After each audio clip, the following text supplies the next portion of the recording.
जय हिंद। मतलब अब भी सुशांत सिंह राजपूत की आवाज को दबाने के लिए मुंबई पुलिस पीछे नहीं हटेगी। मुंबई पुलिस ही क्यों, पुलिस तो स्टेट के अंडर होती है, यानी कि महाराष्ट्र, और महाराष्ट्र को चला रही है महाराष्ट्र गवर्नमेंट, और वही चीज रिपीट कर रही है महाराष्ट्र गवर्नमेंट जो 2012 में रिपीट की गई थी। साहिल चौधरी को अरेस्ट किया गया। ऑनेस्टली मैं साहिल चौधरी को नहीं जानता था। मुझे कमेंट सेक्शंस में ही लोगों ने कहा कि आप साहिल चौधरी के लिए भी आवाज उठाओ। जब मैंने सारी डिटेल्स करी, चेक किया, तो यार एक बंदे को आप अरेस्ट कर रहे हो क्योंकि वो आपके खिलाफ बोल रहा है। मजाक चल रहा है। सुप्रीम कोर्ट से ऊपर मुंबई पुलिस हो गई, महाराष्ट्र स्टेट हो गई। 2012 में बाल ठाकरे साहब के खिलाफ एक लड़की ने पोस्ट डाली थी और उसको किसी ने लाइक किया था, तो दोनों को उठाकर 66A के तहत जेल में डाल दिया गया था। उसके बाद जांच हुई, सुप्रीम कोर्ट तक यह बात गई और सुप्रीम कोर्ट ने यह बोल दिया कि right to freedom of speech, हमारे बोलने का अधिकार है, हम बोल सकते हैं। अगर किसी को बुरा लग रहा है, अगर किसी की मानहानि के ऊपर हो रहा है, तो आप कोर्ट में जाओ, केस करो। मानहानि का स्पेशल सेक्शंस है, 499, 500, 501 का स्पेशल सेक्शन दिया गया है। सूट फॉर रिकवरी डालो। ये क्या मतलब हुआ? उठाओ जेल में। सुप्रीम कोर्ट से बड़े हो गए हो आप, या फिर बात कोई और है? मैं बोल रहा हूं आपके खिलाफ मुंबई पुलिस, आज मैं बोल रहा हूं आपके खिलाफ दोबारा से, और महाराष्ट्र गवर्नमेंट के खिलाफ बोल रहा हूं, उठा लो मुझे। अगर आपको बोलने से दिक्कत है तो मैं पहले दिन से सुशांत सिंह राजपूत के लिए आवाज उठा रहा था। जब सीबीआई जांच शुरू हुई मैंने स्टॉप किया, अपने आप स्टॉप किया भी। ठीक है, आप सीबीआई की वेट करता हूं। बहुत सारे लोगों ने मुझे कहा कि आप दोबारा से आवाज उठाओ, लेकिन मैंने उनको बोला कि सीबीआई की वेट करते हैं, क्योंकि मुझे पब्लिसिटी नहीं चाहिए थी, मुझे इंसाफ चाहिए था सुशांत सिंह राजपूत के लिए। लेकिन अगर कोई बंदा बोल रहा है, जब पहले बोल रहा था, तो आप क्या उसको उठा लोगे?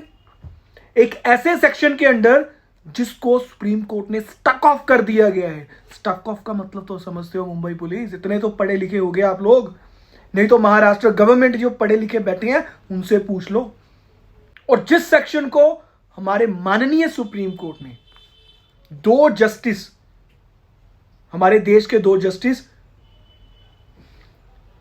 जस्टिस RF नरमन और जे चलमेश्वर जी ने, सुप्रीम कोर्ट की बेंच ने यह डिसाइड किया था कि फ्रीडम ऑफ स्पीच के तहत ये सेक्शन वैलिड नहीं है, 66A। तो आप एक बंदे को उठा के लेके जाते हो ताकि बाकी बंदों में डर रहे।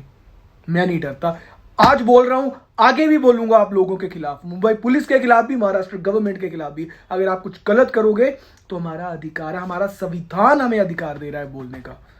और अगर आपको लगता है ऐसी आवाज दबा लोगे, तो आवाज तो तब भी नहीं दबी थी जब आपने 2 बंदों को अरेस्ट किया था। याद है जब भूल गए? वही शाहीन ढांडा और रीनू श्रीनिवासन, 2 नाम याद होंगे आपको। बाल ठाकरे साहब के खिलाफ एक सिर्फ सिंपल पोस्ट करने के लिए आप लोगों ने उसको अरेस्ट कर लिया था। उन्होंने भी अपनी जंग जीती थी। और अगर आप सोचते हो ऐसे दबा लेंगे, तो आपकी गलत फहमी है। आज भी संविधान जिंदा है, और ऐसी डर भक्तियां, गिद्दड़ भक्तियां करने से आप बाज आ जाओ। गलत करोगे, आपके खिलाफ आवाज उठाने के लिए संविधान बोलता है। संविधान के आर्टिकल्स पढ़ो, right to freedom of speech पढ़ो, उसमें क्या लिखा हुआ है। और जो ऑनरेबल सुप्रीम कोर्ट ने फैसला दिया था, उसमें एक यूनाइटेड किंगडम, यूके की कोर्ट की जजमेंट भी कोर्ट करी थी, और उनका भी बताया था कि वहां पे भी क्या चलता है। मींस अब्रॉड के कोर्ट का फैसला, उसके बाद हमारे संविधान के अनुसार सुप्रीम कोर्ट का फैसला आया, उसके बावजूद आपकी दादागिरी चल रही है। आप भी शर्म है तो उसको छोड़ दो। मैं आज ओपनली फेसबुक के जरिए, ट्विटर के जरिए, सारे ऐप्स के जरिए रिक्वेस्ट कर रहा हूं कि अगर साहिल के परिवार वाले चाहें तो मैं फ्री ऑफ कॉस्ट उनका केस लड़ने के लिए तैयार हूं।